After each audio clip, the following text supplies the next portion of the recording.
I am really honoured to be a part of this team. Like we have an amazing team here. I really owe a lot to Will Marcus because he stretched me beyond what I was comfortable with.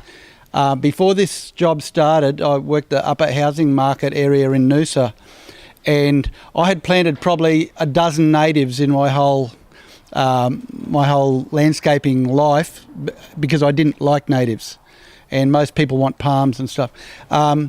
I'd probably planted a dozen of these lamanda grasses, which are the main feature of the job. Will Marcus gave me a brief. He said, I want grasses and I want Melaleuca trees specifically. I had to stretch that a little bit because they can actually be quite, the Melaleucas can be quite a hot feel with these, so I wanted to add some lush green into it.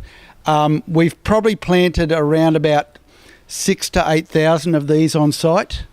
Rod was saying we had a working bee here of about 100 people. They were planting these plants. Some of them weren't even being planted in the ground. They were being planted in mulch, and we would have lost probably about a dozen out of 6,000. There was another variety of plant called a Dianella that I planted 12 of. Only 4 of those survived. So that shows you the durability and just the sustainability of these. You notice out front that it's quite dry at the moment, and where our bore is struggling to keep up with any water. These are such a good plant that even if they do collapse, which is quite rare, they self-seed. It's got a soft seeding spike of seeds on it. And it won't hurt a child, but it'll actually protect the seed. If that plant collapses, it actually sends up a new seedling or a bunch of new seedlings, and it's called a mat rush, which means that if you tried and dig this out with a mattock, or you wouldn't get it out with a shovel, it'll just bounce off the roots. So that means we've had very little weed growth out the front We used a good mulch. It was 1 inch hoop. We put it on quite thick, and we've probably had about 2 barrow loads of weeds in 10 years, which to me is amazing. And that's why they become my new best friend, especially for on a site like this.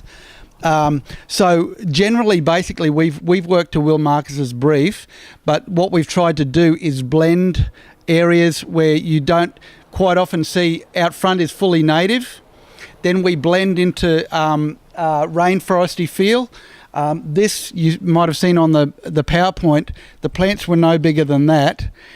And I can remember exactly where I was the day that Steve Irwin died. I was halfway up there. I could show you the spot. So that's how long ago this was all planted. Not that long ago. And it's amazing. It's going to only grow better as time goes by. I foresee in the future that we can eradicate the shade sail. That's the idea. As you came in the front entry too, I don't know if you notice, nearly all of those gardens are planted on about that much soil. So everything has become acclimatised to that, and we expect in the future that there will be an archway of trees touching each other in that entry. So that it says a lot for the durability of the plantings and stuff like that. I will just diversify. We use Sir Walter soft buffalo in this area, which is so Sir Walter in the playable areas that don't get massive. They get enough traffic, but not massive traffic, and it's quite drought tolerant. Down on the oval, we've used green. Wintergreen, which is a couch. The difference is the root growth of this only goes down that far. Wintergreen is nearly nuclear bomb proof. The roots go down that far, so that if we scalp that back to nothing with a shower of rain, it'll be up in a week. So it's resilient against lawn grub and it'll choke out most other weeds and stuff like that. So it's looking a bit dry at the moment, and there's a couple of weeds growing in it, but that will come back. That's going to be a real feature in the future as we start to get our levels right in the stuff. But in the levels of the what is it? Treatment plant, thank you. But everything you see here is only about, 7 years old, 8 years old. So the fig tree actually was donated by one of the parents. It actually was that tall when it went in.